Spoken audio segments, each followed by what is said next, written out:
వాళ్ళని అడిగి తెలుసుకోవాల్సిన అవసరం ఉంది. ఫ్రెండ్లీ పోలీసింగ్ మిస్యూజ్ చేసినా అబ్యూజ్ చేసినా this government is not going to spare anyone. It is clear, it is love. మీరందరూ పోలీస్ అధికారులు స్పష్టంగా అర్థం చేసుకోండి. భూ కబ్జాదారులను, నేరగాళ్లను, డ్రగ్స్ మాఫియా ఈరోజు ఉద్యమ నేపథ్యం ఉన్న తెలంగాణ రాష్ట్రంలో ఈరోజు చిన్న చిన్న పట్టణాలలో కూడా గంజా ఎక్కడ పడితే అక్కడ దొరుకుతుంది. జూనియర్ కాలేజీలో, స్కూల్స్ లలో కూడా ఈ రోజు ఇట్లాంటి మత్తు పదార్థాలు అందుబాటులోకి వచ్చినాయి. ఇది చాలా ప్రమాదకరాల్సిన అవసరం ఉన్నది. ఈ రోజు మన కళ్ళ ముందు కుప్పకూలిపోయిన పంజాబ్ రాష్ట్రం మన కళ్ళ ముందు కనిపిస్తుంది. తెలంగాణ వేగవంతంగా పంజాబ్ లాంటి పరిణామాల వైపు వేగంగా ప్రయాణిస్తుంది. దీన్ని నిషేధించి నిర్మూలించాల్సిన బాధ్యత మా పోలీస్ అధికారులది.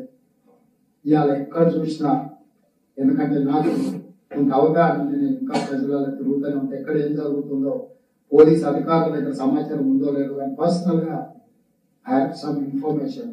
సో డిపార్ట్మెంట్ లో నా రిక్వెస్ట్, మీ అధికారులకి ఇక్కడ నుంచి నేను ఇచ్చే ఆదేశాలు మీరు ఉప్పు బాధంతో అణిచివేయాల్సిన అవసరం లేదు. గంజాయి అనే పదం ఈ రాష్ట్రంలో వినిపించకూడదు. ఉద్యమ నేపథ్యం ఉన్న తెలంగాణలో గంజాయి లాంటివి, డ్రగ్స్ లాంటివి ఇక్కడ వచ్చి ఇక్కడ యువతను ఆక్రమించుకుంటున్నాయి. ఇది అత్యంత ప్రమాదకరం.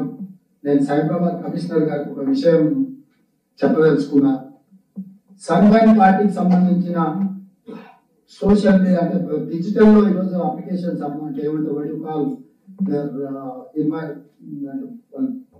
టికెట్స్ అమ్ముతున్నారు, book my show. So I verify with my people. అసలు వాళ్ళ ఇంతవరకు పర్మిషన్ తీసుకోండి. పర్మిషన్ తీసుకోకుండా 31st ఈవినింగ్ సన్బర్న్ పార్టీలు పెట్టి కిడ్స్ అండర్ 18 అసలు అక్కడ మాట్లాడి అలోవే చేయరు. అండర్ 18 ఇక్కడ ఇవ్వడానికే వీల్లేదు. ఈరోజు స్కూల్ పిల్లలకు కూడా they are giving some incentives. So అసలు ఆ బుక్ మై షో ప్లాట్ఫామ్ ఎవరిది? ఈ సన్బర్న్ ఈవెంట్ ఆర్గనైజ్ చేస్తున్నది ఎవరు? డిజిటల్ చెప్తున్నా అంటే గతంలో నేరగాళ్ళకి ఒక విధానం ఉండేది. ఇప్పుడు సైబర్ క్రైమ్ బిగ్గెస్ట్ టాస్క్. ఎందుకంటే సాంప్రదాయబద్ధమైన నేరాలు అంటారు కదా, ఆ నేరాలు ఇప్పుడు మొత్తం కంప్లీట్ గా సైబర్ క్రైమ్ వైపు వెళ్ళిపోయింది.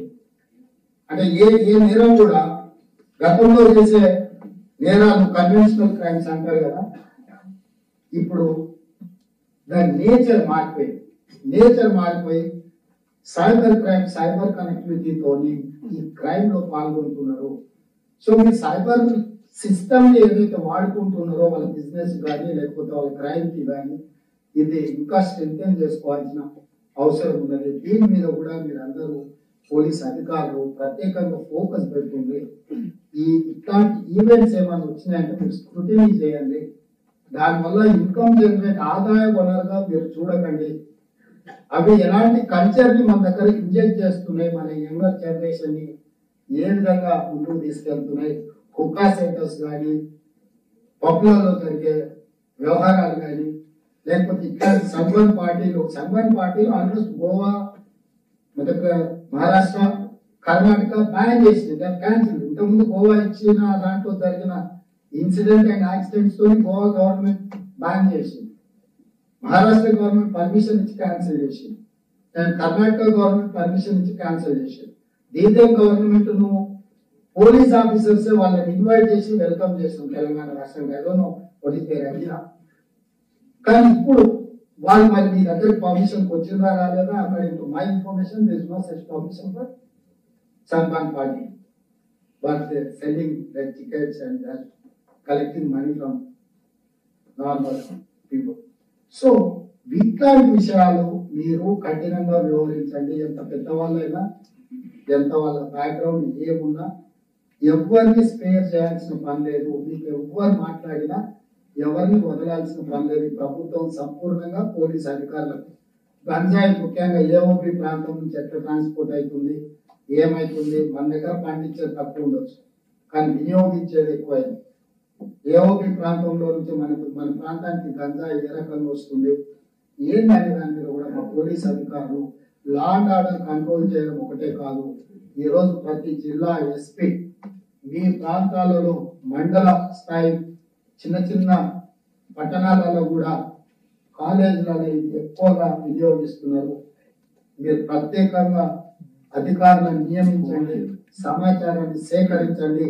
ఎవరున్నా కూడా ఎవరిని వదలడానికి వీల్లేదు.